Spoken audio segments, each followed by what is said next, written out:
చెప్పడానికి మేము దేవుడు మనకు ఉదయకాలమే పంపించాడు.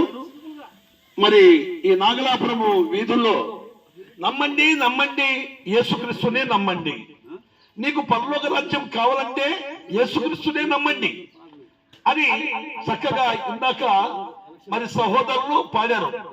అవును సహోదరులారా, అయ్యలారా, అమ్మలారా, మేము మీ గ్రామమునకు లేక మీ వీధిలోకి మీ మధ్యను పాటలు పాడుకుంటూ వచ్చి ఇలాగా అనేకులు ఆలోచించినట్లు యేసుక్రీస్తుని గురించి ప్రార్థన చేయాలంట, వాళ్ళకి ప్రార్థన చేపించేస్తాను. అయితే యేసుక్రీస్తు సువార్తను ప్రకటించడానికి వచ్చాము. బైబిల్ ఈ విధంగా రాయబడింది. ప్రసంగి గ్రంథం 12వ అధ్యాయము 7వ వచనం, మన్నైనది వెనుకటి వల్లే మరలా మన్నుకు చేరును, ఆత్మదాని దయచేసిన దేవుని యొద్దకే మరలా పోవును. అవును, మనం చనిపోయిన తర్వాత మన శరీరం మట్టిలో వెళ్ళిపోతుంది, మరి ఆత్మ దేవుని దగ్గర వెళ్ళిపోవచ్చి ఉంది. దేవుడు ఉండే లోకము మహాపరిశుద్ధమైన లోకం. ఆ లోకములో మరి అక్కడ ఏమాత్రం పాపానికి చోటు లేదని దేవుని వాక్యం సెలవిస్తుంది. మరి ఈ ఉదయకాలము నీవు ఏ స్థితిలో ఉన్నావు? పరిశుద్ధంగా ఉన్నావా? పాప స్థితిలో ఉన్నావా? మరి మరణించిన తర్వాత శరీరం మట్టిలో వెళ్ళిపోతుంది, ఆత్మ దేవుని దగ్గర వెళ్ళాలి. మరి ఆత్మ దేవుని దగ్గర వెళ్ళకుండా, పరలోక రాజ్యానికి వెళ్ళకుండా నరకానికి మరి చేరితే ఎంత భయంకరమైన పరిస్థితి. అందుకే ఒక లాజరు, ఒక ధనవంతుడు ఈ భూమి మీద బ్రతికిన కాలంలో యేసుక్రీస్తు ప్రభువులు వారు చెప్పారు. అయితే ఇష్టానుసారమైన జీవితం జీవించిన ధనవంతుడు మరి యాతనకరమైన మరి ప్రమాదకరమైన స్థలానికి చేరుకున్నాడు. అగ్ని ఆరదు, పురుగు చావదు, అక్కడ భయంకరమైన మండుగుండము, అగ్నిగుండము, పాతాళములో, అక్కడ వేదనకరమైన స్థలములో పడిపోయాడు. మరి ఎంతో భయము భక్తి చేత ఈ భూమి మీద బతికినంత కాలము పేదవాడుగా దరిద్రుడుగా జీవించిన లాజరు మాత్రము ఒకరోజు చనిపోయాడు. అతడు నెమ్మది పొందే స్థలానికి వెళ్ళిపోయాడు, అక్కడ పరదేశంలో ఉండిపోయాడు. ఆ ధనవంతుడు అంటున్నాడు, అయ్యో తండ్రివైన అబ్రహామా, నా ఇంటి ముందర ఉండి నా బల్ల కింద పడి రొట్టె ముక్కలు ఏరుకొని తిన్నా మరి తినేవాడు నెమ్మది పొందుతున్నాడు, ఇక నేను యాతన పొందుతున్నాను, ఏమి కారణం అని చెప్తే, కుమారుడా భూమి మీద నీ ఇష్టానుసారంగా జీవించావు.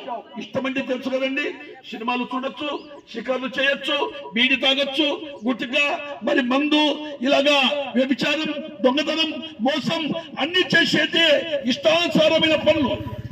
మరి అన్ని చేశావు, అన్ని బ్రతికావు, సుఖాలు అనుభవించావు, సన్నపునారపు దుస్తులు ధరించావు, మరి బంగారం వేసుకున్నావు, వెండి, ఇలాగా నీవు బాగా జీవించావు, చనిపోయావు, ఈ రోజు నీవు యాతన పడుతున్నావు. అయితే ఈ కుమారుడు నా యందు భయభక్తులు కలిగి మరి పేద కటిక దరిద్రుడైన నా యందు జీవించాడు, అందుకే ఇక్కడ నెమ్మది పొందుతున్నాడు, నీవు యాతన పొందుతున్నావు అని ప్రభుల వారే సెలవిచ్చారు. ప్రియ క్రైస్తవులైన పిల్లలారా, ఒకసారి ఆలోచించండి. మరి మన ప్రభువేలే ఆదివారం ఒకరోజు మనం చర్చికి వెళ్ళిపోయి మరి సరే దేవుని వాక్యం విన్నాం, సరిపోయింది అనుకుంటున్నావా? కాదు, మన్నైనది ఎనుగుండి వల్ల మన్నైపోతుంది శరీరము. ఆత్మ దానికి దయచేసిన దేవుని ఎదుగు చేరాలంటే నీ ఆత్మ మరి పరిశుద్ధం కావాలి. ఇందాక నమ్మండి నమ్మండి అంటే నమ్ముకున్నాం అనుకున్నది కాదు, కానీ నమ్మిన తరువాత ప్రభువును సంపూర్ణ రక్షకుడుగా నీవు తెలుసుకోవాలి. అంతేకాకుండా మరి యిర్మీయా గ్రంథం 4వ అధ్యాయం 14వ వచనం, నీవు రక్షింపబడినట్టు నీ హృదయముల నుండి చెడుతనమును కడిగి వేసుకునము. చెడుతనం, నీవు రక్షణ కావాలంటే ఒకవేళ తీసుకున్నా నీలో చెడుతనం ఉంటే నీకు రక్షణ రాదు, పరలోక రాజ్యం చేరలేవు. అందుకే సెలవిస్తుంది దేవుని వాక్యం, యేసు రక్తం ప్రతి పాపము నుండి మనల్ని పవిత్రులుగా చేయును. మరి అపోస్తలుల కార్యం 16వ అధ్యాయం 31వ వచనములో యేసు రక్తం ప్రతి పాపము నుండి మన ప్రభు అయిన యేసుక్రీస్తు నందు నిత్య జీవము, అప్పుడు నీవును నీ ఇంటి వారు రక్షణ పొందురు. యేసుక్రీస్తు ప్రభువుని నీ నోటితో ఒప్పుకుంటే మృతుల నుండి లేచిన ప్రభు మరి నీ కుటుంబాన్ని రక్షణ, ఇంకా నీ కుమారులు కుమార్తెలు రక్షణ పొందలేక ఉన్నారా? బాప్తిసం పొందలేక ఉన్నారా? మీ కొడుకులకు మీ కుమార్తెలకు మరి సువార్త చెప్పలేకపోతున్నావా? ఆలోచించు సోదరి సోదరులారా, రేపేమి సంభవించునో మీకు తెలియదు. మీరు ఇంతలోనే కనబడి అంతలోనే మాయమైపోయే ఆవిరి వంటి వారిని దేవుని వాక్యం సెలవిస్తుంది. ఒక మాట చెప్పి నేను ముగిస్తాను. కాబట్టి అయ్యలారా, అమ్మలారా, ప్రతి మానవుడు మరణించక తప్పదు. అయితే ఈ భూమి మీద మానవునికి మరణం ఉన్నదని దేవుని వాక్యం సెలవిస్తుంది. మరి రేపు నేడు చనిపోక ముందరే మనము మన పిల్లలకు సత్యసువార్తను ప్రకటించి పరలోక రాజ్యం చేరాలంటే యేసుక్రీస్తు దేవుడని మరి తెలుసుకొని ఇప్పటికైనా మారు మనసు పొందండి.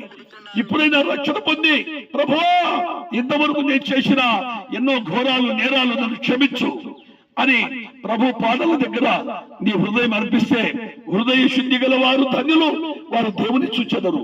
ఆత్మ విషయమై దీనులైన వారు ధన్యులు, పరలోక రాజ్యం వారిదని దేవుని వాక్యం సెలవిస్తుంది.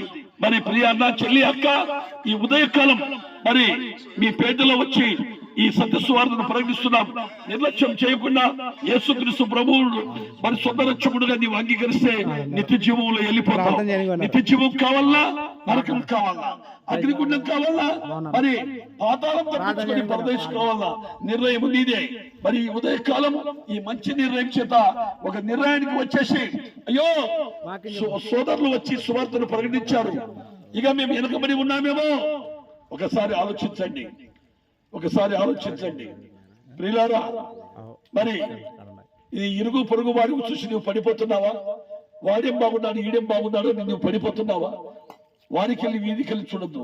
గుడ్డివానికి త్రోవ చూపిస్తే గుడ్డలో పడిపోతారని దేవుని వాక్యం చెల్లిస్తుంది. నీకు దేవుడు మార్గమై ఉన్నాడు. యేసు చెప్పెను, నేనే మార్గమును, నేనే సత్యమును, నేనే నిత్య జీవమును. నిత్య జీవముకై చేపట్టుము, పరలోక రాజ్యం సొంతం చేసుకోమని చెప్తూ ఈ మాటలు ముగిస్తున్నాను. దేవుడు మిమ్మల్ని దీవించును గాక. దేవునికి స్తోత్రం. హల్లెలూయా, ఆమేన్.